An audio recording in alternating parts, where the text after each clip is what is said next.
હાય friends, હું Krunal Ramanu GS world ઇનસાઇટના YouTube platform પર તમારી સમક્ષ જે એપ્રિલ મહિનામાં જે જીપીએસસી લેવાની છે એની સ્ટ્રેટેજી કઈ રીતના બનાવી, પહેલી જ વખતમાં જીપીએસસી કઈ રીતના ક્રેક કરવી, જે ઘણા ફ્રેશર વિદ્યાર્થીઓ મને મેસેજ કરીને કીધું હતું કે સર તમે આ બાબત ઉપર એક વિડીયો બનાવો, તો એ વિદ્યાર્થીઓની રિક્વેસ્ટને માન આપીને મેં તમારી સમક્ષ એક વિડીયો લઈને આવ્યો છું. તો ચાલો મિત્રો આપણે શરૂ કરીએ સ્ટ્રેટેજી વિશેની વાતો.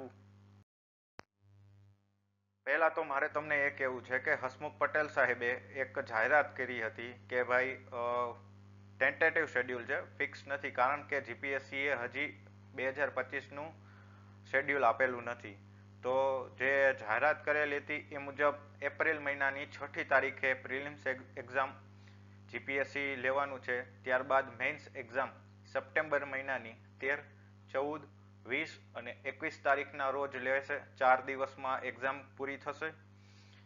સાહેબનું કહેવું એવું હતું કે ભાઈ ગુજરાતના ઉમેદવારો છે યુપીએસસીની એક્ઝામ બહુ ઓછા પ્રમાણમાં આપે છે, તો સાહેબ એવું ઈચ્છે છે કે આજ વખતે ગુજરાતના ઉમેદવારો પણ ભાગ લે, જોવે યુપીએસસીની એક્ઝામ કેવી છે, કયા લેવલના ક્વેશ્ચન આવે છે. જોકે ઘણા વિદ્યાર્થીઓ આપી હશે, પણ છતાં એક વખત તમે આપો એવો મારો પણ આગ્રહ છે. તો યુપીએસસીની પ્રિલિમ્સ એક્ઝામ છે યુપીએસસીના કેલેન્ડર મુજબ 25 મેના રોજ યોજાશે, સન્ડે છે. ત્યારબાદ મેઇન્સ એક્ઝામ 22 ઓગસ્ટના રોજ પહેલું પેપર છે. ટોટલ 5 દિવસમાં આ એક્ઝામ પૂરી થશે અને ત્યારબાદ ઇન્ટરવ્યુ હશે. તો આ જ વખતે યુપીએસસીની પણ એક્ઝામ આપજો અને જીપીએસસીની પણ એક્ઝામ આપજો એવું હું પણ ઈચ્છું છું. આજે તારીખ 15 જાન્યુઆરી છે, તો 15 જાન્યુઆરીને ધ્યાનમાં લેતા જીપીએસસીની પ્રિલિમ્સ એક્ઝામને ટોટલ 80 દિવસ બાકી છે. તો 80 દિવસમાં કઈ રીતના આપણે પ્રિપેરેશન કરવી, શું સ્ટ્રેટેજી બનાવવી જેથી કરીને આપણે પ્રિલિમ્સ એક્ઝામ ક્રેક કરી શકીએ. તમારી સાથે એક વાત હું એ પણ શેર કરવા માંગુ છું કે હું પણ એક એસ્પિરન્સ છું. મારી પાસે ઘણી એક્ઝામ દેવાનો, અમુક એક્ઝામમાં હું સિલેક્ટ પણ થયો છું. એટલે આજ વખતે હું તમારી સાથે જીપીએસસીની એક્ઝામ પણ આપવાનો છું. તો તમને પણ આ સ્ટ્રેટેજી કામ આવશે અને મને પણ કામ આવશે. તો ચાલો મિત્રો શરૂ કરીએ. શું કરવું જોઈએ? તમારે જે મેં પોઈન્ટ લખેલા છે એના ઉપર ધ્યાન આપશો તો ખરેખર સફળ થશો. તમારે બે વસ્તુ ડાઉનલોડ કરવાની છે, જીપીએસસીનો સિલેબસ અને પ્રીવિયસ 3 યર્સના ક્વેશ્ચન પેપર. હું ક્વેશ્ચન પેપર છે એ હું આપી દઈશ ડિસ્ક્રિપ્શનમાં, નહીતર જો એમાં ના મળે તો તમે મારી ટેલિગ્રામ ચેનલ છે એની લિંક નીચે લખેલી છે, એ તમે સર્ચ કરીને તમે એમાંથી મેળવી શકો છો. જીપીએસસીનો સિલેબસ હાથમાં રાખવાનો અને 3 વર્ષના ક્વેશ્ચન પેપર પણ તમારે સાથે રાખવાના અને એ ક્વેશ્ચન પેપરમાં આપેલા ક્વેશ્ચનનું એનાલિસિસ કરવાનું છે. એનાલિસિસ કરવાથી તમને એ ફાયદો થશે કે કયા ટોપિકમાંથી ક્વેશ્ચન પૂછાય છે. આખો સિલેબસ નથી કરવાનો, ઘણું બધું વસ્તુ એમાં નકામું હોય છે. જો બધું કરવા જશો તો ભેગું નહીં થાય. આ મારો પાસ્ટનો અનુભવ છે, એના ઉપરથી હું તમને કહું છું. બધું કરવા જશો તો ભેગું નહીં થાય. એટલા માટે પેપરનું એનાલિસિસ કરજો, કયા ટોપિકમાંથી વધુ ક્વેશ્ચન પૂછાય છે, વારંવાર કયા ટોપિકમાંથી પૂછાય છે અને કયા લેવલના ક્વેશ્ચન પૂછાય છે તમે જોજો. હસમુખ પટેલ સાહેબ હમણાં જ જીપીએસસીના ચેરમેન બન્યા તે પછી એમને ઘણી બધી એક્ઝામ લીધી. એક એસટીઆઈની એક્ઝામ લીધી અને ત્યારબાદ અમુક ટેકનિકલ એક્ઝામ લીધી જેમાં જીએસનો સિલેબસ હતો. તો તમે એ પણ ડાઉનલોડ કરીને એનું એનાલિસિસ કરો, તમને ખ્યાલ આવશે કે સર કયા લેવલના ક્વેશ્ચન પૂછે છે. વિધાનવાળા પણ આવે છે, જોડકાવાળા પણ આવે છે, વન લાઇનર પણ આવે છે, મતલબ ખીચડી જેવા ક્વેશ્ચન આવે છે, પણ એક એક્સ્ટ્રીમ લેવલના ક્વેશ્ચન આવે છે. સિમ્પલ ગોખવાથી પાસ થવાય એવી એક્ઝામ નથી. બીજી વાત તમને એ કરવી છે કે તમારે બુક માટે ઘણા બધા વિદ્યાર્થીઓ જે મેસેજ કર્યો હતો કે ભાઈ સર ફ્રેશર માટે અમારે જીપીએસસીની સ્ટ્રેટેજી શું હોઈ શકે, તો એમને મારે કહેવું છે કે તમે પહેલા ફાઉન્ડેશન ક્લિયર કરો. જો તમારો બેઝ ક્લિયર હશે તો તમારે ગમે એવું મોટું બિલ્ડિંગ બનાવશો તો એ ટકી રહેશે. તો ફાઉન્ડેશનમાં તમારે બે બુક યુઝ કરવાની છે, જીસીઆરટી અને એનસીઆરટી. હસમુખ પટેલ સાહેબ પણ આ બંને બુકને વધારે પ્રાધાન્ય આપે છે અને હું પણ તમને કહું છું કે બેઝ તમારે આનાથી જ તમારે બનાવવાનો છે. જીસીઆરટી અને એનસીઆરટી ઓનલાઈન અવેલેબલ છે, વેબસાઇટમાં પણ છે, અમુક એપ્લિકેશન પણ છે, તમે એનાથી ડાઉનલોડ કરી શકો છો. અધરવાઇઝ સ્ટેશનરીમાંથી તમે પરચેસ કરી લેજો. ત્યારબાદ કોઈ પણ એક ટોપિક વાંચો તો એની એક નોટ્સ બનાવો. નોટ્સમાં આખા વાક્ય નથી લખવાના. વાક્યની જગ્યાએ તમારે કીવર્ડ્સ યુઝ કરવાના છે. કીવર્ડ યુઝ કરવાથી એક ફાયદો એ થશે કે રિવિઝનમાં તમારું મગજ છે એ વસ્તુ વિચારશે કે ભાઈ આ કીવર્ડ છે એ કેના માટે યુઝ થયો હતો, શું વાક્ય હોઈ શકે. અને બીજી વસ્તુ કે તમારે ક્વિક રિવિઝનમાં તમારે કીવર્ડ્સ જ કામ આવશે આખું સેન્ટેન્સ વાંચવા કરતા. તો નોટ્સ બનાવો, રિવિઝન માટે બહુ અતિ ઉપયોગી છે. અને કીવર્ડ્સ ખાસ લખવા, અથવા તમને જો આખું વાક્ય લખવાની ટેવ હોય તો કીવર્ડ્સમાં અંડરલાઈન કરવી. ત્યારબાદ જીપીએસસીના સિલેબસમાં 8 સબ્જેક્ટ છે. 8માંથી કોઈ પણ 5 સબ્જેક્ટ તમે એવા સ્ટ્રોંગ બનાવો કે એમાંથી ગમે એવો ક્વેશ્ચન આવે તો ગમે એવો એટલે ગમે એવો એમાંથી તમારે વધીને 5 કે 7 માર્ક્સ જ તમને ના આવડે. આ હું તમને બહુ કહેવાય ને કે જેને તૈયારી સારી કરેલી છે એ લોકો માટે નથી કહેતો. જે લોકોને ઓછી તૈયારી થઈ છે અને 5 સબ્જેક્ટ કરવા છે એ લોકો માટે વાત કરું છું કે 5 સબ્જેક્ટ કરશો તો આરામથી જીપીએસસીની પ્રિલિમ તમે ક્રેક કરી જશો. તો 5 સબ્જેક્ટ ખાસ કરવાના. હવે એ 5 કયા છે એ તમારા ક્વોલિફિકેશન ઉપર આધાર રાખે. તમારું ક્વોલિફિકેશન શું છે એ મને ખ્યાલ નથી, પણ તમે ક્વોલિફિકેશનના આધારે તમે કોઈ પણ 5 સબ્જેક્ટ છે એ તમે ચૂઝ કરી લો. બાકી રહેલા 3 સબ્જેક્ટ છે એ તમને કઈ રીતના કરવાના 8 સબ્જેક્ટ છે, પણ 3 સબ્જેક્ટ છે એ તમને પેપર એનાલિસિસ તમને એમાં હેલ્પ કરશે. મેં તમને પેપર એનાલિસિસની એટલા માટે જ વાત કરી છે કે પેપર એનાલિસિસથી તમને કયા ટોપિકમાંથી ક્વેશ્ચન આવે છે એ તમને ખબર પડશે. તો જે 3 જે સબ્જેક્ટ બાકી છે એ ફક્ત ને ફક્ત એ ટોપિક જ તમે વાંચો. ફોર એક્ઝામ્પલ, તમારા 5 સબ્જેક્ટમાં સાયન્સ એન્ડ ટેક નથી આવતું, તો સાયન્સ એન્ડ ટેક એવો સબ્જેક્ટ છે કે જે સાયન્સ અને ટેકનોલોજી સાથે તો સંબંધિત છે પણ કરંટ બેઝ પણ એમાં ક્વેશ્ચન આવે છે. તો તમારે એની સાથે પણ ધ્યાન રાખવું પડશે. પણ કરંટ તમે માની લ્યો 5 સબ્જેક્ટની અંદર તમે પસંદ કર્યું છે તો એ કરંટ તો તમે સાથે કરતા જ હશો, પણ સાથે સાથે સાયન્સ એન્ડ ટેક પણ તમારું થતું જશે. એટલે આ રીતના તમે પેપર એનાલિસિસ કરો.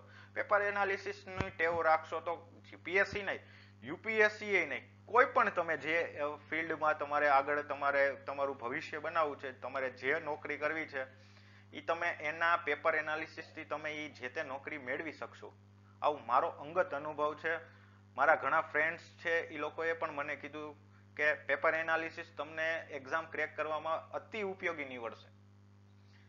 બીજી વસ્તુ કે એક પ્રોપર શેડ્યુલ બનાવો. શેડ્યુલ બનાવશો તો તમારે કઈ રીતના મહેનત કરવી, કેટલું વાંચવાનું બાકી છે, કેટલું વચાઈ ગયું છે એ તમને વધારે ખ્યાલ આવશે.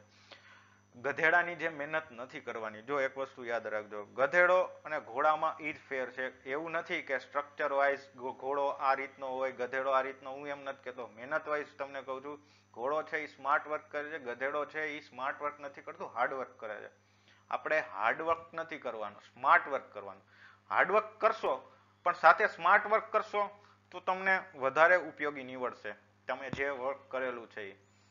તો તમારે શેડ્યુલ એ રીતનું બનાવવાનું છે કે પ્રિલિમ્સની આગળ 10 દિવસ વધે એ રીતના તમારો આખો સિલેબસ કમ્પ્લીટ થઈ જાય, રિવિઝન એક વખત થઈ જાય, અથવા તો કમ્પ્લીટ થાય તો 5 દિવસની અંદર તમારે રિવિઝન કરી લેવાનું છે. અને બીજી વસ્તુ કે એક જ દિવસની અંદર તમારે 2 પેપર લખવાના છે.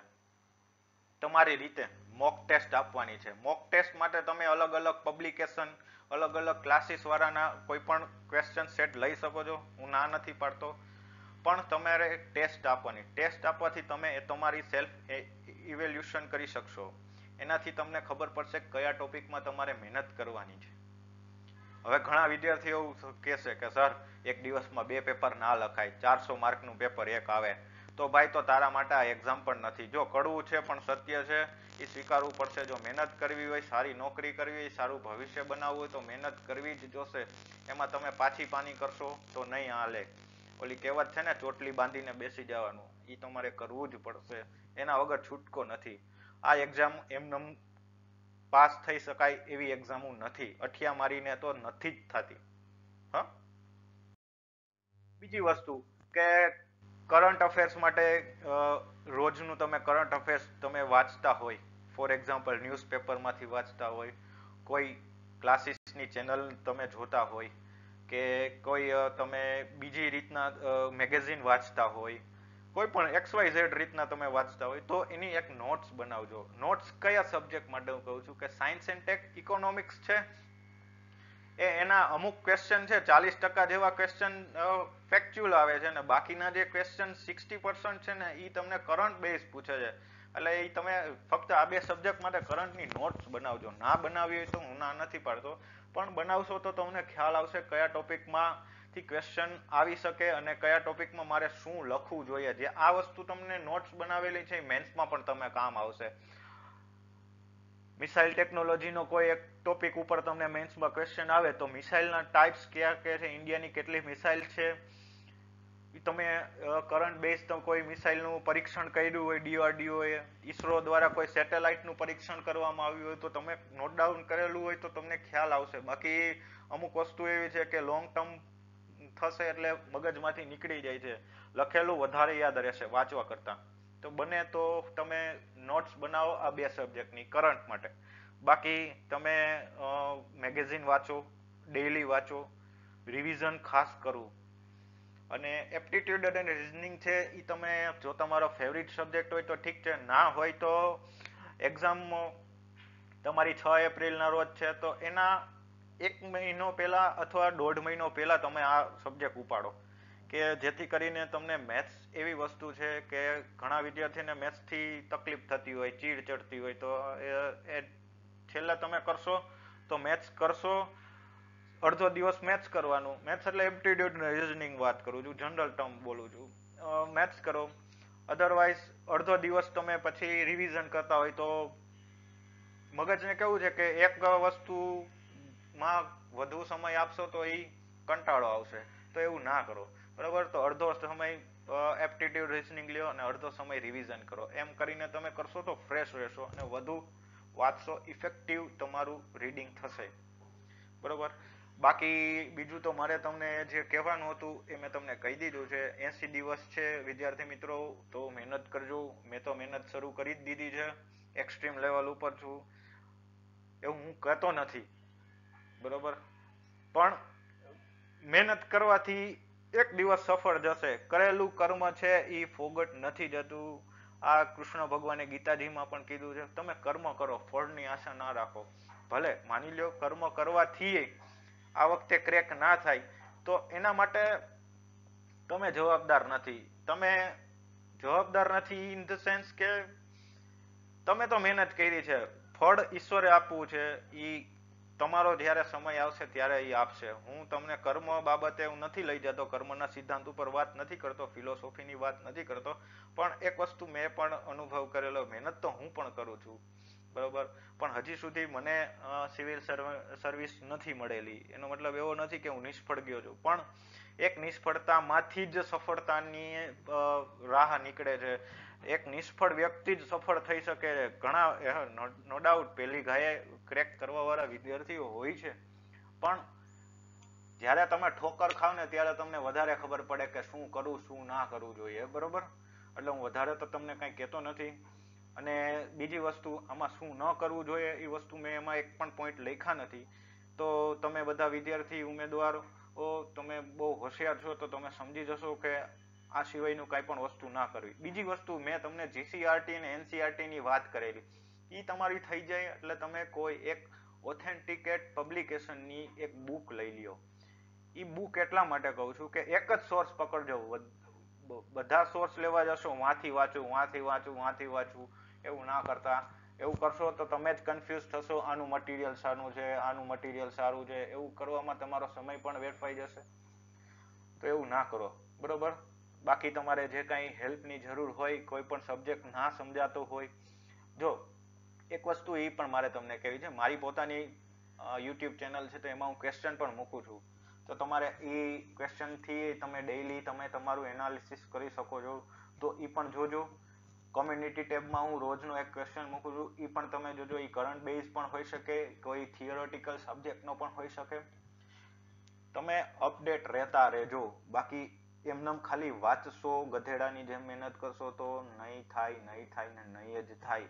ખાસ આ તમને કહું છું કે મારા અનુભવ ઉપર વાત કરું છું, બરોબર?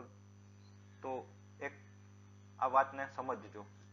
બાકી કાંઈ પૂછવું હોય તો મને કોમેન્ટમાં મને પૂછી શકો છો. સારું, થેન્ક યુ વિદ્યાર્થી મિત્રો.